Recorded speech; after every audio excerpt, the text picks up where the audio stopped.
একই পরিবারের 5 জন সদস্য ইতালিতে যাবে, গ্রিন কার্ড পেয়েছে। আহা, পরিবার নিয়ে গেছে একটু হোটেলে খায়, ওই খাওয়া তাদের জীবনের শেষ খাওয়া, আর ইতালিতে যাওয়া হলো না। একই পরিবারের ইতালি প্রবাসী আল্লাহর বান্দা, আহারে স্ত্রীকে নিয়ে গেছে, 2 কন্যাকে নিয়ে গেছে, ছোট্ট একটা ছেলে আছে তাকে নিয়ে গেছে। 5 জনই আগুনে পুড়ে শেষ হয়ে গেছে।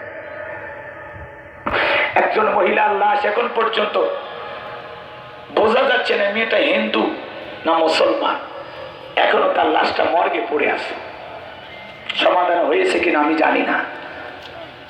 একজন তার স্বামীকে ফোন দিয়ে বলতেছে, আমাদেরকে বাঁচাও, তুমি কই, আসো, আগুন লাগছে, আমাদেরকে বাঁচাও।